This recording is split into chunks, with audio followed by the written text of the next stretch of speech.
চট্টগ্রাম সীতাকুণ্ডের জঙ্গল সলিমপুরে র্যাব ও পুলিশ ক্যাম্পে হামলা করেছে সন্ত্রাসী গ্রুপ। এ সময় পাল্টা গুলি চালায় আইন শৃঙ্খলা বাহিনী। রবিবার রাত 2:30টার দিকে জঙ্গল সলিমপুরের আলীনগরে র্যাব ক্যাম্প এবং পুলিশ ক্যাম্পে হামলা চালিয়েছে সন্ত্রাসীরা। খবর পেয়ে ঘটনাস্থলে অতিরিক্ত সদস্য পাঠানো হয়েছে এবং পরিস্থিতি নিয়ন্ত্রণে যৌথ বাহিনীর অভিযানও চলছে।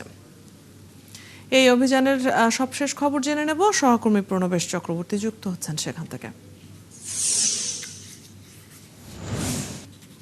প্রণবেশ, গোলাগুলির ঘটনা যে ঘটেছে সেখানে হতাহতের কোনো খবর আছে কিনা, এখন পর্যন্ত কাউকে আটক করতে পেরেছে কিনা আইন শৃঙ্খলা বাহিনীর সদস্যরা, সবশেষ পরিস্থিতি জানাবেন সেখানকার।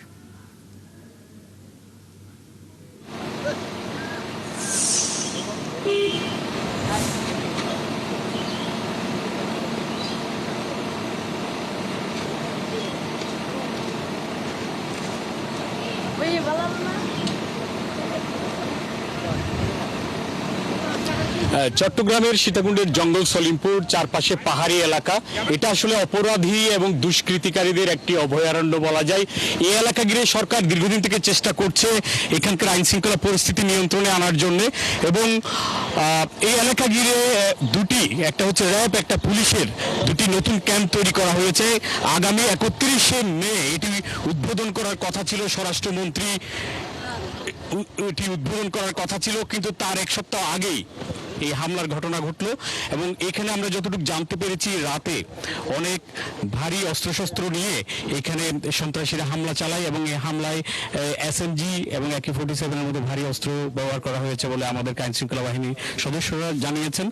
তবে এর মধ্যে আইন শৃঙ্খলা বাহিনী তারা তাদের অভিযান অব্যাহত রেখেছে। অনেককে জিজ্ঞাসাবাদের জন্য আটক করা হয়েছে।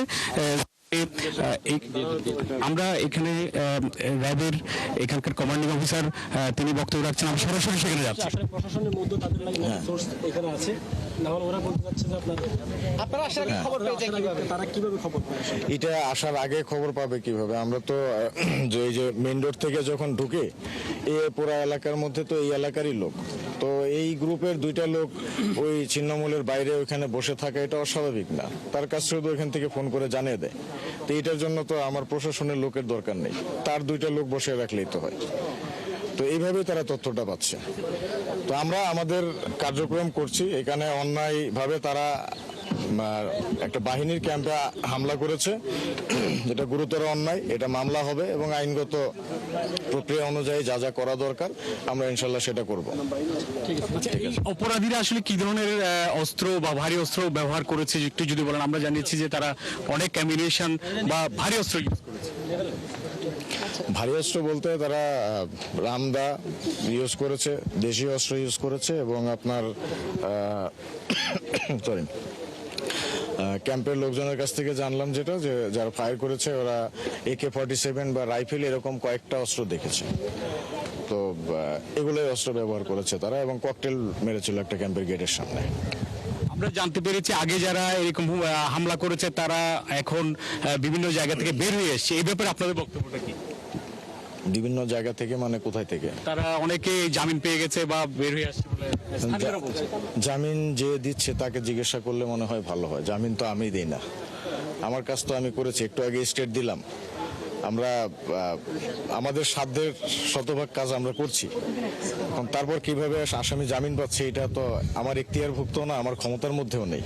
তো এটা মনে হয় যারা দেয়, যে জামিন দেয় তাকে জিজ্ঞাসা করলে সঠিক উত্তর দিতে পারবেন। এলাকার আইন শৃঙ্খলা এখন নিয়ন্ত্রণ রাখার জন্য আপনারা কি কি পদক্ষেপ?